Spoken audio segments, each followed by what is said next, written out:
Mr. Steyer? Just don't say it. What can you possibly say that can help? I don't, like I was saying, I don't understand why it's locked. I called the people about it. I told them, never, like, it's a troubleshoot with your device. We'll try to figure it out on our end. But they never gave me no information about what to do. He can remedy that today, Judge. No. I want to figure out now. I'm not going to let him go and then try to figure it after the fact. I'd like to do it now. Mr. Curry, Your Honor. I believe he's pleading on the newer one, and the older one's being dismissed, if I'm not mistaken, on the cause numbers. That's correct. The newer one is we're pleading. Okay. Good morning, Mr. Curry. How are you? Thank you.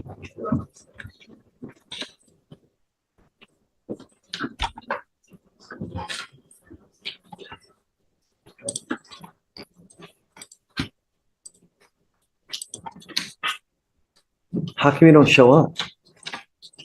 I'm not from here. I wasn't able to get here in time.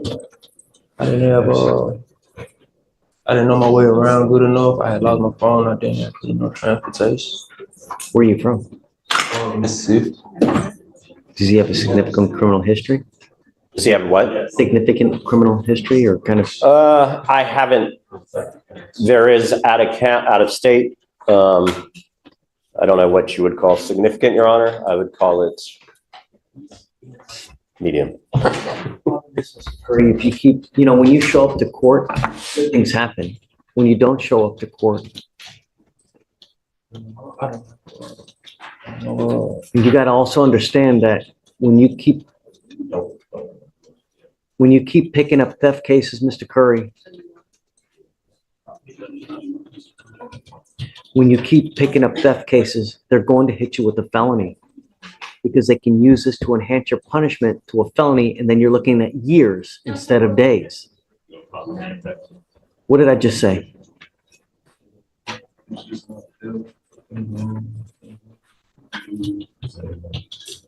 Good. That's right. I just want to make sure that you're understanding. Don't pick up any more because you could be looking at years instead of days. You understand? These are his only Texas charges, here. So you know. You can use your out of state and still enhance it. You understand, Mr. Curry? You're giving up the right to a trial, right to compel witnesses to testify on your behalf, confront and cross-examine your accusers. If you're not a citizen, there are possible immigration consequences. You can be deported, excluded from the country, denied naturalization. You give up the right to appeal. Once you plead guilty, you cannot change this or undo this. You understand? How do you plead to the offense of theft? Guilty or not guilty? Oh, good. Are you guilty of this thing? All right. I'll find you guilty. I'll send you to 3 days in jail. I'll give you credit for the 3 that you've done. Just be careful. Don't pick any more up. You understand? I'll ask him a question real quick, Your Honor. Okay, you understand these are the target cases, yeah? Okay, that we talked about. Pleading guilty to one and they're dismissing the other one as part of the plea bargain. You understand that? Okay. Greg, are they both at target? Yes, Mr. Curry. but I want to make sure he understands what he's pleading to, Your Honor, because with the hesitation there, okay? Theft is, taking the property from target, passing all points of sale, okay? And so if you did that and you want to plead guilty today, we can proceed this. If you didn't do this, like I told you in the back, and you're innocent of these, I do not want you doing this today, okay? So again, when judge asked you, are you guilty or not guilty, how do you plead to that? Guilty, bro. Tell judge. Guilty, bro. I want to tell you one more thing, Mr. Curry. When people pick up cases at certain locations, they put your picture on a wall so that every time you come in there, they might be looking. And if you go to the same place, they're going to know who you are. So as soon as you get there, they're going to have eyes all over you the whole time, and they're going to be looking at you. If you go back to this target, they're going to have eyes on you the whole time. Do you understand? So probably be good, but just don't go back to the target here. You understand? Are you sure you want to still do this?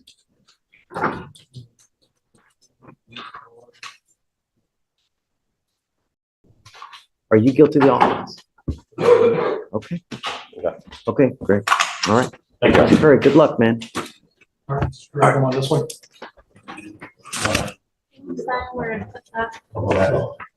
Today. Great. So I guess we'll roll it to Monday then. Yeah. Yeah, for sure. Judge, may I approach? Bobby Steyer. He's got a bond violation.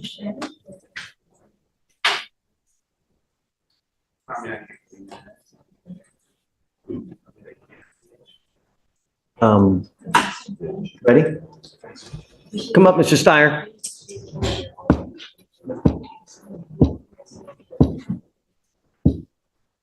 Not sure why he has this device on his phone.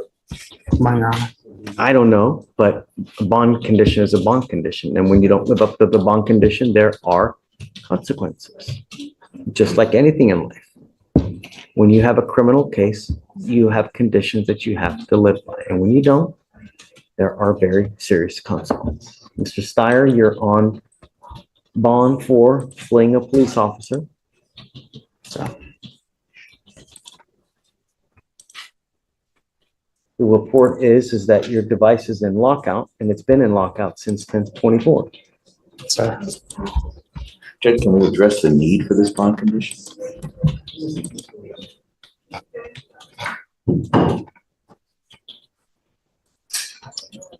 I don't remember the case, so let's do PC real quick, Yes, Judge. and then we'll go from there. So on August 17th, 2024, at approximately 2 a.m., the officers observed a vehicle with a defective tail lamp and tried to initiate a traffic stop. The vehicle had ample opportunities to stop at multiple well-lit parking lots, but drove 0.46 miles of the final stop location. The defendant had red glossy eyes and continuously, I apologize. The defendant had red glossy eyes and the vehicle was running, and the officers also observed a slight odor of an alcoholic beverage from the defendant's body. The defendant had slurred speech and repeated, "I'm just trying to go home. I came from work," but the defendant could not specify his place of work. The defendant denied drinking alcohol, and the officers found an open container of color XO brandy container under the driver's seat and a Taurus pistol under the passenger seat without a holster. So what bond conditions were on there that they're alleging him to have violated? Let's see. You wanna help me out? Sorry? This is Steyer, Yes. please. I have one here. He doesn't have any previous violations, it's just that the device is in lockout. What device? The ignition interlock device. So they put an ignition interlock. I guess the magistrate put an ignition interlock on it. Charged with DWI. Yes, conditions were ordered on August 28th. And I get it, but he's alleged of alcohol in the car. I don't know. How, I mean, begs the question, why didn't they charge him? It should have been a DWCW judge. We're talking to this officer. It should have been a different charge. I can't say this should have been a different charge. We're supposed to, officers are officers. We're supposed to allow them to do their job, and when their job doesn't rise to what folk think it should be, then all of a sudden they didn't do their job right. We want to talk to the supervisor. Officer didn't charge him, he didn't charge him. So he only got charged with fleeing. I don't understand why he's got this device on Did his they car. do field sobriety tests? They did not, Your Honor. There was no DWI investigation done at the scene. Was there any indication that he was intoxicated? Yes, he had slurred speech, red glossy eyes. And an odor of alcoholic beverage. Yes. Maybe the officer didn't think it rose to the event. At any rate, the officer didn't call it in as a DWI. And whether the state thinks it's shoddy work or not, we don't punish the defendant because the officer did shoddy work. Punish them for having bond conditions and not, I fully understand that, and that's why I wanted to address the need for the bond condition as well as the bond. I understand that the machine's not working or it's in a lockout status, but I'd also like to address why. Why are we having it? So you didn't put it on there. I didn't, but I think that it's a reasonable restriction when it is, for all intents and purposes, they just didn't charge it because maybe they had an officer that was a rookie, didn't know what they were doing. I can't tell you how many reports that I have see here that might as well have been written in Mandarin, you know? From the defense perspective, this is. I understand that we have to work with, and if they've got a rookie or if they've got a shoddy investigation, that shouldn't be his fault. Then that's their But issue. it is his fault for not complying Absolutely. with the bond condition. That's what happens now, Mr. Steyer. Just don't say. What? What can you possibly say that can help? I don't, like I was saying, I don't understand why it's locked. I called the people about it. I told them never like, it's a troubleshoot with your device. We'll try to figure it out on our end, but they never gave me no information about what to do. He can remedy that today, Judge. No. I want to figure out now. I'm not going to let him go and then try to figure it after the fact. I'd like to do it now. Senator. What do you think?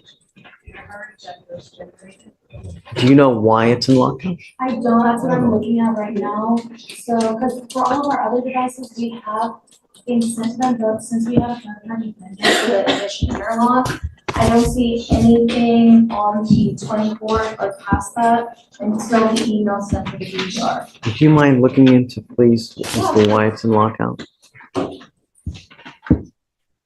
It might take a little bit.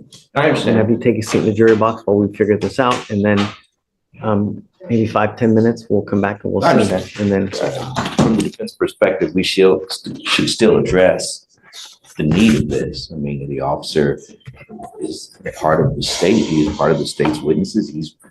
They didn't make the allegation. They didn't file the charges. I'm still contesting outside of the fact that the machine doesn't work. And mind you, he didn't make the machine. He doesn't calibrate the machine. If the machine doesn't work, that could be no fault of his own, and we can correct that today. But if let's do this, Mr. Slider. yes, I was gonna send you now for a drug and alcohol test. Let's see what pops up. No, that's we can fair, Judge. see how he's been behaving while he's on bond. My judge just comes back with nothing on it. It will leave. Yes. The question is if this drug test is free and clear of any alcohol, any drugs. Let's cross that bridge when we get there. We'll do, See you Judge. for a test now, and we'll go from there. If you're clean, it'll go a long way for you. If you're dirty, we'll cross that bridge when we get there. Sir. My only concern, Mr. Steyer, is public safety. Nothing else matters in my life. And if you're gonna play adult games, or if you play stupid games, you win stupid prizes or you get adult consequences, right? When you act like a child, we treat you like a child. If you do great things, then we congratulate you and reward you, right? Sir. Okay, just take a seat through the room, Terry. We'll be Thanks, back. Judge. All right, Mr. Slider. He So- can